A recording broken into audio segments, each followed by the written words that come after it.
최근 영국에서 손흥민의 1년 연장 옵션 발동 뉴스가 계속 쏟아지고 있습니다. 오늘은 또 전혀 다른 소식이 나오면서 토트넘 구단의 정확한 의도에 대한 지적도 나오고 있습니다. 결국 당사자인 손흥민의 말 한마디가 이번 사태의 큰 분수령이 될 전망입니다.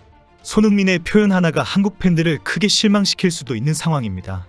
이런 상황에 오늘 출국하는 김도훈어에 대한 우려도 높아지고 있습니다. 황선홍호처럼 여차 삐끗하면 다음 시즌 손흥민에게도 최악의 상황이 발생할 수도 있기 때문입니다. 만약의 경우까지 철저하게 대비하는 축구협회가 아니다 보니 결국 손흥민이 또 다음 시즌에 큰 희생을 치를 수도 있습니다. 이번 시즌 아시안컵 폭사로 개인적으로는 큰 피해를 본 손흥민입니다. 영국에서는 손흥민을 제대로 인정해주지 않는 핑계로 아시안컵 출전과 그 이유를 지적하고 있을 정도입니다. 긴박하게 돌아가는 오늘 영국 상황과 아슬아슬한 김도훈호에 대한 여러 가능성을 정리합니다. 오늘 드디어 손흥민이 기자들과 팬들 앞에 모습을 드러냅니다. 호주에서의 토트넘 친선 경기를 마치고 한국으로 들어온 후 처음으로 기자들 앞에서 질문을 받을 예정입니다. 김도훈 임시감독도 부임 후 처음으로 미디어 앞에 서서 소감과 각오를 밝힐 예정이지만 언론과 팬들의 관심은 온통 손흥민에게 쏠릴 전망입니다. 오늘도 긴박하게 돌아가는 영국 현지 상황에 대해 손흥민이 어떤 의견을 내어놓을지 주목받고 있습니다. 최근 토트넘의 1년 연장 옵션 발동으로 한국 팬들이 크게 분노하고 있기 때문입니다. 한국 언론에서도 연일 차라리 사우디로 가라고 지적할 정도로 충격적인 푸대접이라고 주장하고 있습니다. 오늘 손흥민이 어떤 답변을 할 것인지 큰 관심을 끌고 있습니다. 특히 오늘 영국에서는 1년 연장 옵션 발동이 손흥민에 대한 존중과 특혜라는 식의 보도도 나왔습니다. 한국에서 1년 연장 옵션 발동에 큰 비난이 쏟아지면서 토트넘 구단이 해명하고 있고 여러 매체들이 그 해명 기사를 받아 적는 분위기입니다. 한국 언론과 팬들의 분노에 대해 손흥민을 존중하기 때문이다라고 토트넘이 진화에 나서는 분위기입니다. 최근 영국에서 대대적으로 보도되고 있는 1년 연장 옵션 발동 기사 내용은 충격적인 표현이 많습니다. 손흥민에 대한 존중과 대우를 고민하는 전망이 아니라 상품같이 운운하면서 혜택을 베푸는 것처럼 보도하고 있기 때문입니다. 지난 29일 갑자기 포로키프 기자와 파브리지오 로마노 기자, 여기에 영국 매체 TVR이 토트넘의 1년 연장 옵션 발동을 일제히 터뜨렸습니다. 토트넘은 1년 연장 옵션 발동으로 손흥민을 인정하고 손흥민은 연봉 인상 없이 그대로 받는다는 내용이었습니다. 글로벌 스포츠 매체 디애슬레틱과 토트넘 웹진 SB네이션도 이 내용을 받아서 보도했습니다. 특히 포로키프 기자는 토트넘 팬들과의 대화에서 손흥민을 상품 가치로 가격을 매기는 무례를 했습니다.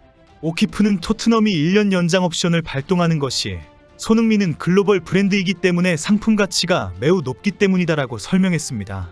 사우디 리그로 보내는 것보다 더 남는 장사이기 때문이라는 주장을 펼친 것입니다. 영국의 일부 팬들은 손흥민이 토트넘과 구단이 권리를 가지는 1년 연장 옵션 발동 조항을 계약서에 넣은 것에 대해 놀라워하기도 합니다. 손흥민이 왜 그렇게까지 토트넘에게 완전히 권리를 넘겨주었는지 이해가 안 된다는 것입니다. 팬들의 이런 비판과 의문에 대해 토트넘 구단은 전혀 다른 입장을 드러내고 있습니다. 토트넘 구단은 손흥민을 사우디에 판매하지 않고 2026년까지 함께 하기로 결정하고 1년 연장 옵션을 발동한 것이 레전드에 대한 예우라고 주장하고 있습니다. 최근 토트넘 구단은 이런 입장을 우호적인 매체들을 통해 계속 알리고 있습니다. 토트넘의 소식을 주로 전하는 매체들은 일제히 핵심 선수이기 때문에 34세까지 2년간 함께 하기로 결단했다, 손흥민에 대한 예우이다라고 주장하고 있습니다. 오늘은 독일 매체 원풋볼도 토트넘은 구단의 중추적인 선수인 손흥민을 위해서 결단력 있는 조치를 취했다, 손흥민도 구단의 이런 배려로 당분간 자신의 입지를 확고히 하게 되었다라고 전했습니다. 매체는 손흥민의 폼은 만 32세에도 여전히 탄탄하다, 토트넘에서 없어서는 안 되는 존재이다, 손흥민과의 계약 연장으로 토트넘은 핵심 재능을 지키려는 의지를 보여주었다라고 설명했습니다. 이런 상황에 손흥민의 입장이 중요하게 되었습니다. 어차피 받아들여야 하는 1년 연장 옵션이지만 분명한 입장 표명이 있어야 하는 상황입니다. 장기 재계약 제한이 없었는지와 그에 대한 단호한 의견을 밝혀야 합니다. 자신의 가치를 높게 평가받아야 하는 프로 선수이기 때문입니다.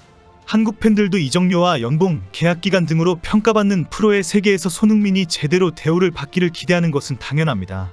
동네 조기축구에서 잘 뛰고 있는 손흥민의 경기를 구경이나 하는 팬들이 아니기 때문입니다. 오늘 출국하는 한국 대표팀이 2연승을 하고 3차 예선에서 뛸 손흥민을 걱정하는 이유이기도 합니다. 대한축구협회가 클리스마노의 아시안컵 결과에 대해 분노를 하는 것도 손흥민을 좀비축구의 좀비로 사용했기 때문입니다. 월드컵 3차 예선 조 배정까지 걱정해야 하는 상황도 손흥민의 경기력 때문입니다. 이번 싱가포르와 중국전을 무난히 승리로 이끌 것이라고 전망을 합니다. 만약 의외의 결과가 나온다면 손흥민에게는 치명적인 상황이 또 발생하게 됩니다. 최근 영국에서 손흥민이 아시안컵 혹사 때문에 많이 지쳐서 최고 시즌의 기량이 아니었다는 평가가 계속 나오고 있습니다. 이런 와중에 3차 예선 진출이 확실시되는 상황에 톱시드 배정이 무엇보다 중요합니다. 손흥민이 한국 대표팀의 주장을 맡고 있는 상황에 3차 예선이 큰 부담이 될 수 있습니다. 아시아 3차 예선은 각 팀이 총 10경기를 치릅니다.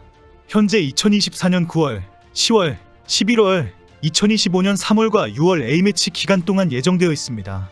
각 달의 A매치 데이에 2경기씩 치르는 일정이기 때문에 장거리 원정까지 감안하면 상당히 부담스러운 일정입니다. 이 기간 동안 손흥민은 영국에서 아시아 국가로 10번이나 이동하고 거친 경기를 치러야 합니다. 손흥민에게 매우 중요한 2024-25 시즌 경기력에 영향을 미칠 수밖에 없습니다. 손흥민이 적극적으로 한국 대표팀 주장 완장을 책임지고 있는 상황이기 때문에 가장 편하게 월드컵 본선 티켓을 따야 합니다. 한국은 반드시 3차 예선 죽음의 조편성을 피하기 위해 2연전을 승리로 이끌어야 합니다. 싱가포르와 중국전에서 패하거나 비기기라도 하면 예상하지 못하는 상황이 발생되면서 충격적인 결과를 가지고 올 수 있기 때문입니다. 3차 예선을 무난히 가는 것은 확실하지만 톱시드를 배정받아야 큰 부담을 가지지 않고 월드컵 본선 티켓을 확보할 수가 있습니다. 한국이 2연전에서 한 경기라도 비기게 되면 바로 아시아 랭킹이 4번째로 떨어지게 되고 톱시드를 배정받지 못하게 됩니다. 그러면 3차 예선에서 일본, 이란, 호주와 한 조에 묶이는 경우가 발생하게 됩니다. 한국은 최근 일본과의 각 급 대표팀 상대 전적에서 고전을 면치 못하고 있습니다. 한국에게 이란의 아자디 스타디움 원정 경기는 항상 부담스러운 결과였습니다. 호주 원정의 경우 장거리 비행시간으로 이동해야 하는 위험이 있습니다. 유럽 선수들이 호주 원정을 피하려는 이유가 체력 회복에 큰 부담이 되기 때문입니다. 3차 예선에서 6개 팀이 서로 맞붙어서 조일 2위 팀의 월드컵 본선 직행 티켓이 주어지기 때문에 결코 안심하지 못하는 상황이 될 수도 있습니다. 한국이 아시안컵 8강전에서 인도네시아에게 당했던 상황을 돌아보면 조 2위는 문제없다라고 큰 소리칠 수 없다는 것입니다. 3차 예선에서 3, 4위를 차지한 6개 팀은 다시 2조로 나누어서 한 번 더 경쟁합니다. 이때 각조 1위 팀은 월드컵 본선 진출권을 따내지만 2위 팀은 플레이오프를 거쳐 대륙간 플레이오프에 나설 한 팀을 추리게 됩니다. 한국 대표팀은 오는 6일 오후 9시 싱가포르의 더 내셔널 스타디움에서 월드컵 2차 예선 5차전을 치를 예정입니다. 이후 7일 귀국한 뒤 11일 고양시에서 열리는 예선 6차전 중국전을 대비하게 됩니다. 모두 다치지 않고 좋은 경기로 가볍게 승리를 하기를 기대합니다. 오늘 과연 손흥민이 어떤 발언을 할까요? 한국 팬들을 실망시키는 발언을 한다면 엄청난 비판이 쏟아질 것 같습니다.